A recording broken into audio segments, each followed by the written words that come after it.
অরিশা তার বাবা মা, ছোট ভাই এবং দাদির সাথে থাকতো। রোজ রাতে ঘুমানোর আগে অরিশা তার দাদির কাছে রূপকথার গল্প শুনবেই। অরিশার দাদি যদি কখনো গল্প না শোনাতো তবে অরিশা ঘুমাতে চাইতো না। তো একদিন অরিশার দাদি অরিশাকে আর অরিশার ছোট ভাইকে চরকা বুড়ির গল্প শোনাচ্ছিল। চাঁদের বুড়ি চরকা কাটে, একা একা বসে চরকা বুড়ির দুঃখগুলো মিটমিটিয়ে হাসে। একা বুড়ি, নেই তো কেউ, রঙিন সুতো কাটে, চরকা বুড়ির দুঃখগুলো মিটমিটিয়ে হাসে। তালি তালি, দাদি কি সুন্দর গান গাইলে।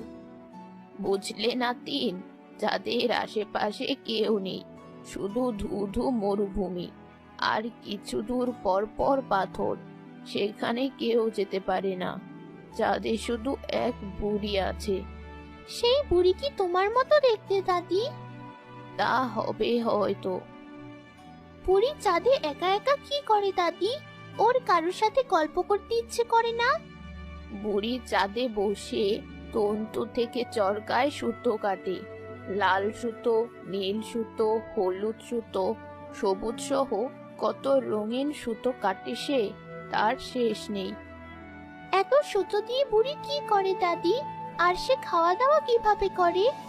এত প্রশ্ন করে মেয়েটা। তোর ভাইকে দেখ, শুধু শুনে যাচ্ছে, আর তোর হাজারটা প্রশ্ন।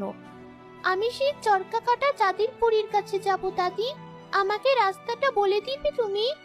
আরে এসব কি বলছিস? এসব তো রূপকথার গল্প কাহিনী মাত্র। চাঁদের বুড়ি কি আর বাস্তবে হয় নাকি? যা, গিয়ে ঘুমিয়ে পড়। না না, আমি কিছু জানি না। আমি চাঁদের বুড়ির কাছে যাব। ও একা একা কেন চাঁদে থাকবে? আমিও তার সাথে সেখানে থাকবো। বৌমা, তোমার এই পাগলি মেয়েকে বুঝিয়ে ঘুম পাড়াও। উল্টো পাল্টা বায়না করছে, ও নাকি চাঁদের বুড়ির কাছে যাবে।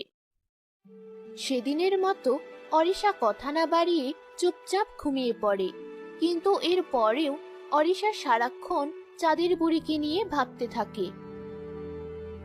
কি রে নাতিন, গালে হাত দিয়ে কি ভাবছিস? দাদি, আমি চাঁদের বুড়ির কাছে যাব। আমাকে বলে দাও না, কোথায় আছে সেই চাঁদের বুড়ি? যা তো দেখি বাছা, মাঠে খেলতে যা, আর জ্বালাস নে আমাকে। অরিশা ওর বন্ধুদের সাথে মাঠে খেলতে যায়।